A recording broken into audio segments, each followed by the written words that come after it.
Hello, I am Dr. Eric Miller, born and raised in New York City and settled in Chennai, India. Chennai used to be called Madras. Chennai is on the southeast coast of India, facing Singapore. I have earned a PhD in folklore at the University of Pennsylvania in Philadelphia and a master's degree in psychology at the University of Madras. I direct the World Storytelling Institute, which is based in Chennai, and I also co-facilitate the Indian Storytelling Network.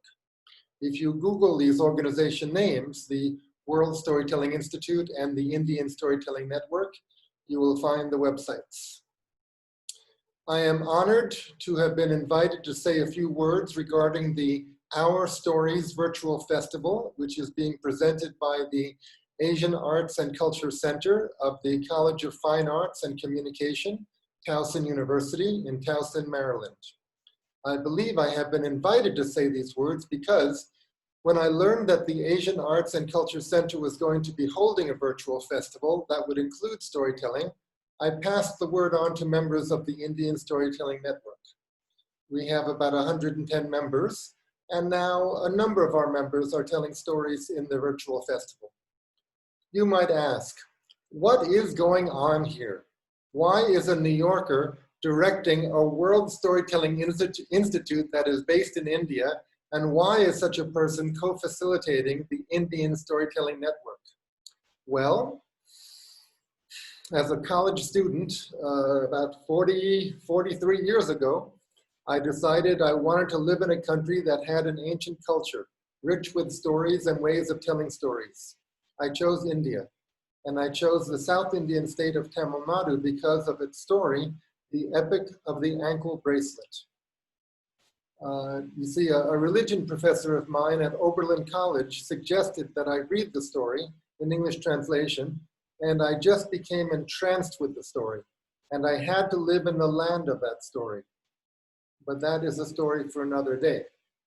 What I want to say here is, it seems that the global revival of storytelling began in the West, especially in the USA, the UK, and Europe, in the late 1960s and early 70s. It came as a continuation of the folk music revival.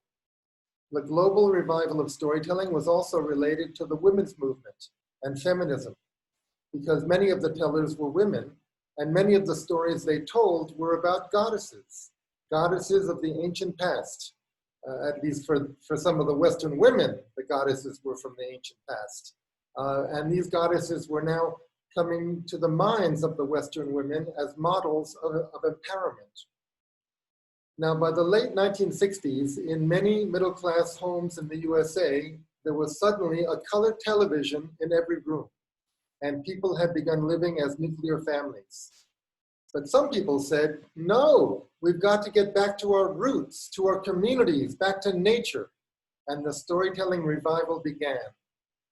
It was only about 30 years later, around the year 2000, that the global revival of storytelling picked up in India.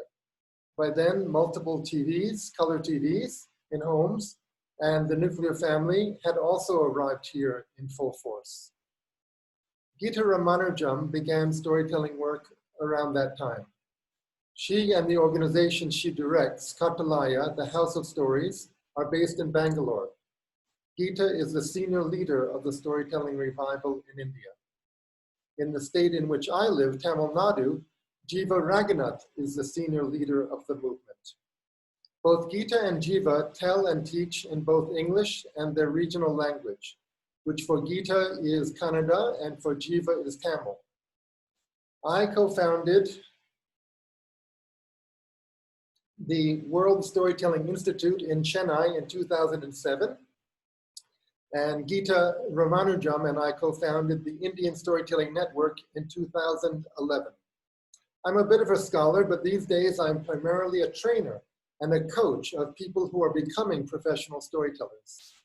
I would add that I have been using, promoting, and writing about using video conferencing with storytelling for the past 25 years. It is only with this horrible pandemic that the use of video conferencing with storytelling has become more popular. As you can imagine, most storytelling people were opposed to using video conferencing for storytelling and teaching storytelling. but now many of them have changed their minds about this. My roots are in theater. I grew up right next to Broadway in New York City. My father was a theater critic, and he often took me to the theater with him. Even as a teenager, I was writing plays.